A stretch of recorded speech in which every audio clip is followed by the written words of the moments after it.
And welcome back into our 2026 football preseason interviews. We have Aaron Elliott from Vance County High School. Vance County moved into a new conference last year, had some struggles, but I think most of the team is back this year, so I'm expecting some improvement out of them this season. But guys, before we get into it, I have to tell you, this year the videos are brought to you by Talk It Out NC. Talk It Out NC's mission is to reduce underage drinking by fostering open, honest, and ongoing conversations between adults and young people. Just like winning a big game, preventing underage drinking takes teamwork. Parents and teens can visit talkitoutnc.org for resources to start the conversation about the risks of underage drinking. Coach Elliott, like I said, last year, 2-9 finish, still made the playoffs though, but still, you probably want a better season than that. But, this year we have most of the starters coming back from that team. I think there's some other reasons to be optimistic. To kind of tell us about, how things are going so far in the offseason. Things have been great. Had a good spring. Following up with that, we fell right into our summer workouts, which has been great. Had good numbers. Maxing out. Somewhere around, averaging 60 kids. So that's been great.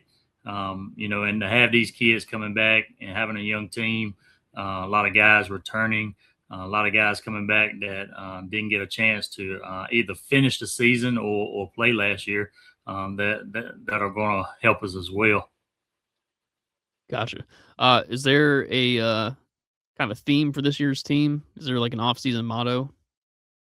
Yeah, we focus on a certain thing each year. Sometimes it's X's and O's. Sometimes it's mental aspects of the game. And this year, as a staff, we felt like we needed to be more physical. So we talk about two things. Just being tough and having that mental toughness, physical and mental toughness that could help us win ball games. Before we get into some of the players, I want to hear about some of the staff changes this year. We have a new defensive coordinator who has a really cool name. I'll let you talk about him. Yeah, we're excited to have Professor Campbell back. We lost our defensive coordinator, great guy, Coach O. Left and went to Cleveland. Now he's Cleveland's defensive coordinator. So I was excited for him. You definitely hate to lose good coaches, but man, we all want to grow and have better opportunities and grow in our career of coaching. So, hats off to him. I'm sure he'll do a great job at Cleveland, but the ball keeps rolling. So, having Professor Campbell come back, he was there year one. So, it's just like a full circle for us. He was my DC my first year at Vance County, and then he took a job with St. Aug, coaching DBs, and that program shut down. And then he went to Bartlett Yancey to be the DC there over the last couple of years. So to have him come back, we're excited and ready to hit the ground running. Awesome. Well, let's start talking about your offense. I guess we have 7 stars back in offense, some depth at receiver and tight end, and also a good running back coming back.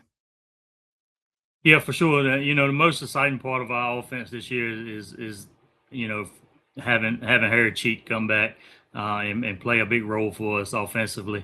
We weren't able to find that until late in the season last year. So, we're extremely excited to see how well he performs and helps us out offensively this year.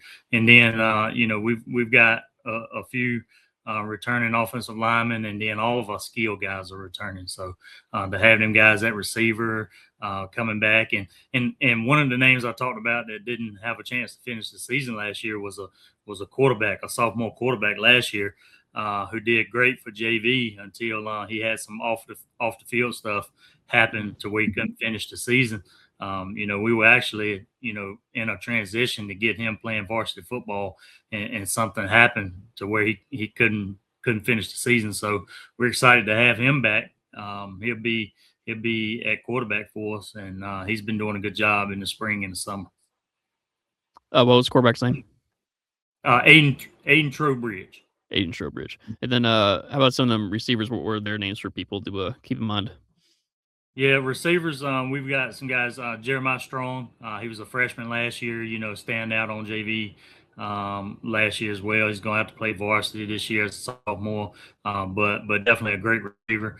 And then we got Jameer Johnson. He's a returning slot receiver for us. We got Talik Perry. He was another one of them freshmen that played on JV. And just to speak about them guys, the middle school sent us about 20, 25 kids that were solid athletes, and we gave them the opportunity to play down and get some good experience. So, we're going to be playing a lot of sophomores this year. Although we were young last year, we're going to turn around and be young again this year because them guys are going to have to step up in a big role and play varsity football this year. So with you running the offense there, how has your offensive philosophy changed over the years, even calling plays? It hadn't really changed. I try to fit it for the personnel that we have. We always keep the same philosophy of trying to play fast and physical. So we'll be back in the spread. Although we had to finish the season in the wishbone last year and running the football pretty heavily. We want to try to level balance our offense this year, where it's 50% run, 50% pass, and I think we can do that this year. I think we can do a better job of trying to get that installed and executing the pass game this year from where we struggled at times doing that last year. Gotcha. Well, let's flip it over to defense. Who are some of the guys on that side of the ball that people need to know about? Definitely got Jalen Mays returning. He couldn't finish the season last year. He's another returning linebacker for us. Probably gonna be one of the leaders of the defense.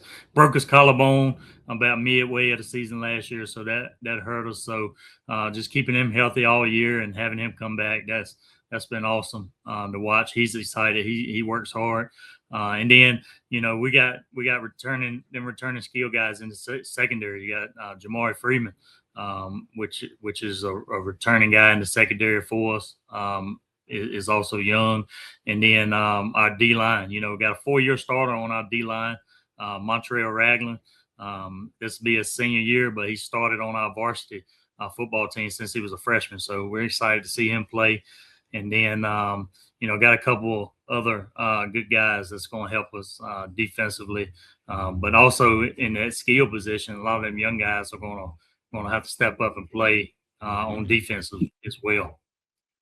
What was the biggest kind of takeaway from defense on last season when you went back and kind of watched all the tape from last year? What's some of the main things do you think were kind of the trends last year for your defense? Yeah, it just goes back into the emphasis we talked about. We talked about being physically tough and mentally tough. If you go back and look, we did a big study with this with the staff and kind of dove pretty deep into this. But we played 5 games last year where we were competing at half. Even the playoff game, first round of playoffs is 3-0 at half, and then we end up losing, 40 something to 7 or whatever the score was. But we really put a big emphasis on being mentally tough. Not worrying about the bad plays that happen, just moving on from it and being better. So we really stressed our defense that if we can be mentally tough and play 4 quarters of football, I think we'll definitely be better this year. I think the one area that you put on the questionnaire here that you didn't have anyone back was the specialists. So like your kicker, punter, long snapper, and all of them. How do you want to kind of approach that? At this point, late in June, what's kind of the timeline for finding out who those guys are? Yeah, we've already started that in the spring. While we're doing weight training throughout the second semester, we're looking for guys like that, and we're trying to teach them and talk to them and show interest. And we lost our senior kicker. He'll be kicking for Lewisburg College this year, so we're excited about him. And our soccer team is pretty good, so we hit them guys up Mm. pretty well. And we've got a guy that's kind of done fell in love with kicking since the springtime. He went with us to FCA camp. He had a ball there, and he's been kicking. He's been kicking pretty well throughout the summer. So we're excited to see what we got once the season starts. That's good to hear. Good to hear. Let's go into the schedule a little bit. So this year, you start at Warren County, looks like, and then you're home against South Granville for your home opener in week 2. Then you go to Jordan in week 3, which is a big game. Then you go to Rocky Mount, and then you host Northeastern. So your schedule, you don't really hide from anybody when you make your non-conference schedule. Yeah, we did this a couple years ago. We felt like the years we were 9-1 and 10-0 and losing in the first round of playoffs. We took full credit for that as a staff. Me included. I'm a firm believer. Iron sharpens iron.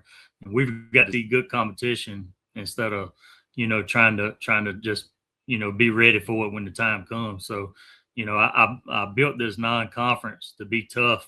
Not thinking the conference that we were going to be in was going to be tough as well. So, last year was definitely like an eye opener, and I that's another reason I think we'll be better this year. It's kind of like now we know what to expect. We know that everybody we play this year is going to be tough, no matter where we go. Even the Warren County, they're going to be tough this year again. And then South Ground was going to be decent again as well. So our kids know now, where they didn't know last year.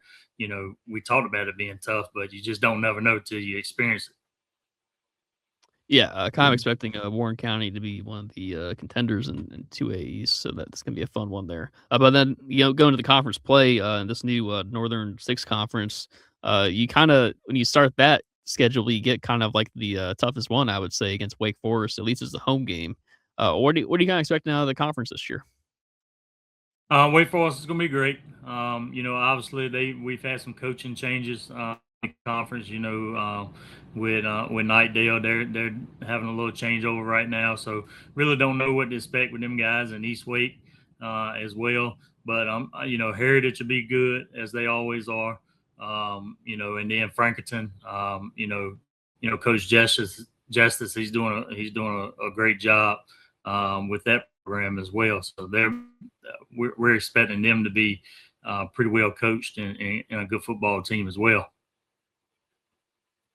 What's your favorite part about coaching at Vance County? What do you like about the community, and just what about it keeps you coming back every year? The community is great. It's always back football. The administration, all the way up to the administration. You got to have good administration to run a successful program, and they're all in. Our administrators do a good job, and then I've been fortunate to have a good staff. Even with the turnover we had on staff this year, we were able to fill it with some great guys. So I've been fortunate to have a good staff, kind of support us, and they do a good job as well. And then the kids just buy into the program, and they work hard and they want to play football.